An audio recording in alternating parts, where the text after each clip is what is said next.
Selamat pagi, perkenalkan nama saya Frevianus Andri dari kelas A1 pagi, jurusan manajemen, mata kuliah perilaku organisasi. Dosen pengampu Bapak Adi Mursalin SEMM. NIM saya 19104168850. Di video kali ini saya akan menjawab soal-soal ujian tengah semester yang telah diberikan oleh Bapak Adi Mursalin SEMM. Soal yang pertama ialah jelaskan apa yang dimaksud dengan perilaku organisasi. Perilaku organisasi merupakan suatu bidang studi ilmu terapan yang mengkaji hubungan antar manusia dalam organisasi, baik manusia sebagai individu maupun sebagai kelompok, serta hubungan manusia dalam organisasi. Soal yang kedua, jelaskan pengertian perilaku organisasi menurut para ahli. Yang pertama, menurut Robbins dan Studet tahun 2008, yaitu perilaku organisasi adalah bidang studi yang menyelidiki pengaruh yang dimiliki oleh individu, kelompok dan struktur terhadap perilaku dalam organisasi, yang bertujuan menerapkan ilmu pengetahuan guna meningkatkan keefektifan suatu organisasi. Yang kedua, menurut Handoko tahun 2000 mengatakan bahwa perilaku organisasi ialah pada hakikatnya mendasarkan kajiannya pada ilmu perilaku itu sendiri, akar ilmu psikologi yang dikembangkan dengan pusat perhatiannya pada tingkah laku manusia dalam organisasi. Yang ketiga, menurut Gior dan Jones tahun 2002 mengatakan perilaku organisasi adalah sebagai suatu studi tentang berbagai faktor yang mempengaruhi tindakan individu dan kelompok dalam organisasi serta bagaimana organisasi mengelola lingkungannya. Yang keenam, Gordon tahun 2002 mengatakan bahwa perilaku organisasi adalah konsep-konsep dan teori-teori yang dapat membantu orang memahami, menganalisis dan menjelaskan perilaku dalam organisasi. Lanjut, menurut Greenblatt dan Baron tahun 2003 mengatakan bahwa perilaku organisasi merupakan bidang bersifat multidisiplin yang membahas perilaku organisasi sebagai proses individu, kelompok, dan organisasional. Soal yang ketiga, sebutkan dan jelaskan tujuan mempelajari perilaku organisasi.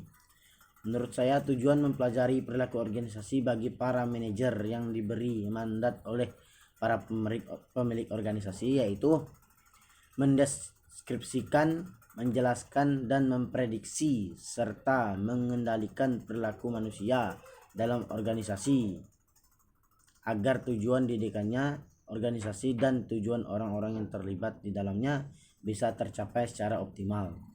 Soal yang keempat, terdapat beberapa ilmu yang ikut memberikan kontribusi dalam pengembangan ilmu perilaku organisasi. Sebutkan dan jelaskan bidang-bidang ilmu dimaksud. Mengapa bidang ilmu tersebut berkontribusi tentang perilaku organisasi? Jawaban saya ialah yang pertama yaitu psikologi, yaitu ilmu psikologi memberikan sumbangan terhadap perilaku organisasi. Yang kedua, organisasi terutama dalam hal pemahaman tentang perilaku individu dalam organisasi. Yang kedua itu adalah sosiologi, yaitu ilmu sosiologi membahas tentang sistem sosialisasi dan interaksi manusia dalam suatu sistem sosial. Yang ketiga, antropologi, yaitu ilmu antropologi mempelajari tentang interaksi antar manusia dan lingkungannya. Manusia hidup dalam kelompok dan memiliki kebiasaan-kebiasaan dan nilai-nilai yang dianutnya, yang disebut dengan kultur dan budaya, mempengaruhi pola pikir dan perilaku anggota organisasi. Soal yang kelima, mengapa perilaku organisasi penting dipelajari oleh mahasiswa manajemen? Apakah perilaku organisasi juga perlu dipelajari oleh manajer sumber daya manusia di suatu perusahaan? Kenapa? Jawaban saya, memahami perilaku yang terjadi dalam organisasi. Tujuan pertama mempelajari perilaku organisasi adalah untuk dapat memahami dan menjelaskan kejadian-kejadian yang terjadi dalam organisasi. Dengan demikian, kita dapat mengembangkan cara berpikir tentang kejadian-kejadian di dalam lingkungan organisasi. Alasan mengapa manajemen sumber daya manusia penting untuk dimiliki oleh sebuah perusahaan atau organisasi adalah melalui kegiatan tersebut, perusahaan mampu menciptakan keseimbangan internal perusahaan. Keseimbangan internal tersebut mencakupi tujuan, sasaran, serta aktivitas dari berbagai pihak yang ada dalam perusahaan tersebut. Soal yang keenam, sebutkan dan jelaskan prinsip-prinsip dalam perilaku organisasi. Jawaban saya ialah yang pertama, manusia berbeda perilakunya karena kemampuannya tidak sama, yaitu perbedaan dan keterbatasan kemampuan akan berpengaruh pada perilaku dan kecerdasan yang dibawa sejak lahir, hasil didikan dan pengalamannya. Yang kedua, manusia mempunyai kebutuhan yang berbeda, yaitu manusia berperilaku karena didorong oleh serangkaian kebutuhan. Di setiap orang memiliki kebutuhan yang berbeda dengan kebutuhan orang lain.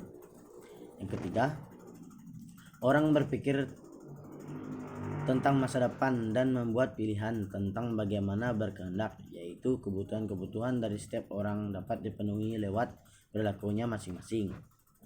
Yang keempat, seseorang memahami lingkungannya dalam hubungannya dengan pengalaman masa lalu. Kebutuhannya, yaitu memahami lingkungan, adalah suatu proses yang aktif, di mana seseorang mencoba membuat lingkungannya itu mempunyai arti baginya.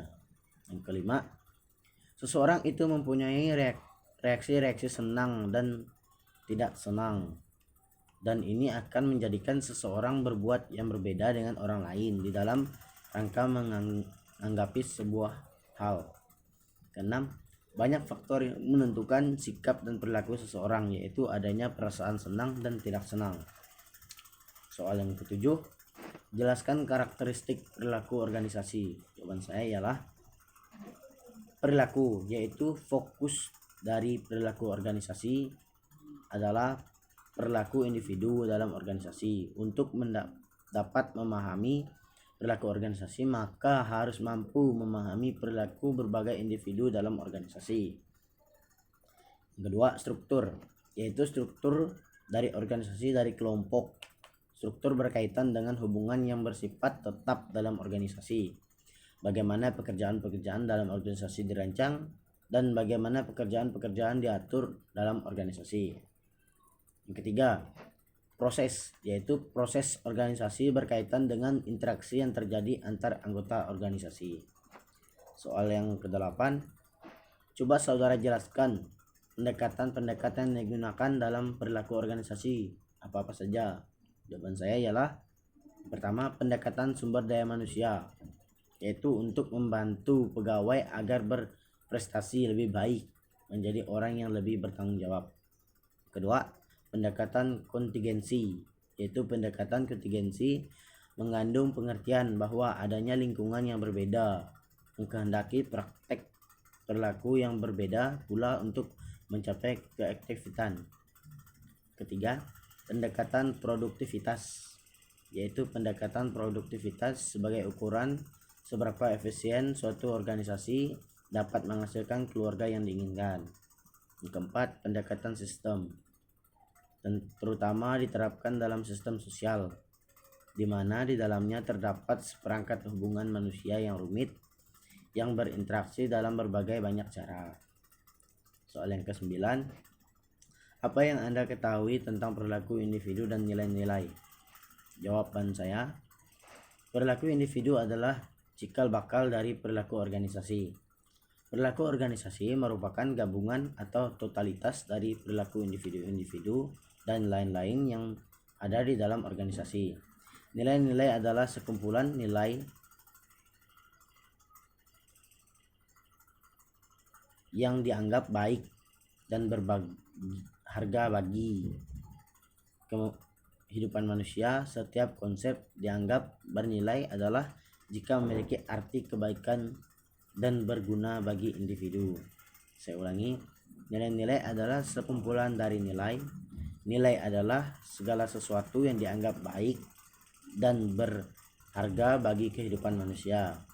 Setiap konsep sehingga dianggap bernilai adalah jika memiliki arti kebaikan dan berguna bagi individu. Soal yang ke-10, ada dua faktor yang membentuk perilaku organisasi, sebutkan dan jelaskan.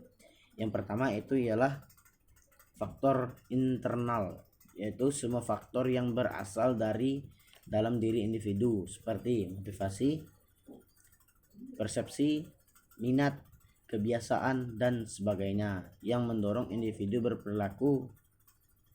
Yang kedua, faktor eksternal, yaitu faktor yang berasal dari luar diri individu seperti sosial, budaya, politik, dan lingkungan lainnya yang membentuk perilaku individu tersebut. Soal yang ke-11, jelaskan hubungan antara nilai-nilai dan perilaku individu. Berikan contoh dalam penjelasan Anda. Jawaban saya ialah nilai dapat mempengaruhi pengetahuan, sikap, dan tindakan individu. Dengan perkataan lain, perilaku individu dibentuk dari nilai-nilai yang dianutnya. Semakin bagus nilai yang dianutnya, akan berdampak pada perilakunya yang baik dan tampak maupun yang tidak tampak.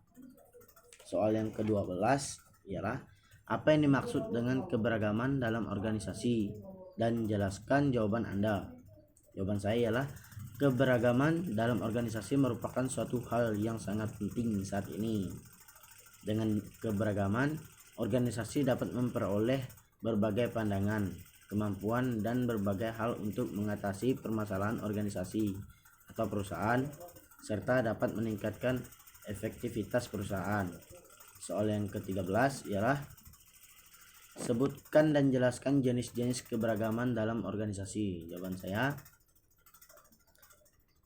yang pertama ialah kemampuan fisik dan cacat tubuh mempekerjakan individu dengan berbagai disabilitas dan pengalaman tidak hanya untuk membantu tim Anda membangun lingkungan yang lebih beragam dan inklusi, tetapi juga membantu perspektif dan ide unik untuk membantu perusahaan Anda menjangkau pasar pelanggan yang lainnya lebih luas. Yang kedua, kesehatan mental. Kesehatan karyawan menjadi tren utama dalam ruang sumber daya manusia, tetapi terlalu sering kesehatan mental diabaikan. Keempat, keanekaragaman syaraf. Keanekaragaman syaraf seperti yang didefinisikan oleh Simposium Nasional tentang Keberagaman Saraf adalah konsep di mana perbedaan neurologi harus diakui dan dihormati sebagai variasi manusia dan lainnya. Yang ketiga, perilaku dan keanekaragaman. Setiap orang memiliki tingkah laku dan pola perilaku unik yang mereka kembangkan sepanjang hidup mereka. Perilaku seperti itu adalah hasil dari asuhan individu, keluarga, teman, budaya, dan lain-lain. Kepribadian dan gaya berpikir ialah berbagai kepribadian dan gaya berpikir yang berada di tempat kerja dapat membawa situasi stres dan kreativitas yang unggul. 7. Latar belakang budaya. Ada sejumlah faktor yang mempengaruhi budaya yang berbeda, termasuk makanan tradisional, bahasa, agama, dan adat istiadat. 8. Letak geografis lokasi. Lokasi geografis memainkan peran utama dalam budaya, bahasa, pendidikan, peran sosial, status sosial ekonomi, kebudayaan, kepercayaan, ideologi, dan dianut dan dipahami seseorang. 9. Bahasa, yaitu linguistik atau aksen bahasa. Linguistik dan aksen dapat memainkan peran penting dalam kemampuan seseorang untuk mendapatkan dan mempertahankan pekerjaan. Yang 10 ialah etnis pada faktor biologis. Etnisitas didasarkan pada perilaku yang dikaitkan dengan budaya, sejarah, kebangsaan, warisan, pakaian, adat istiadat, bahasa, leluhur, dan latar belakang geografis.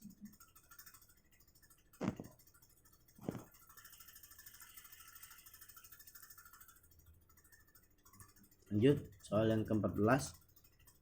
Sebutkan tugas-tugas yang sudah Anda kerjakan sebelum UTS perilaku organisasi. Jawaban saya, membuat video record ringkasan bab 1 pada buku organisasi. Membuat video record ringkasan bab 2 pada buku perilaku organisasi. Membuat video record ringkasan bab 3 pada buku perilaku organisasi. Membuat video record ringkasan bab 4 pada perilaku organisasi. Sekian video kali ini, atas perhatiannya saya ucapkan terima kasih. Selamat pagi.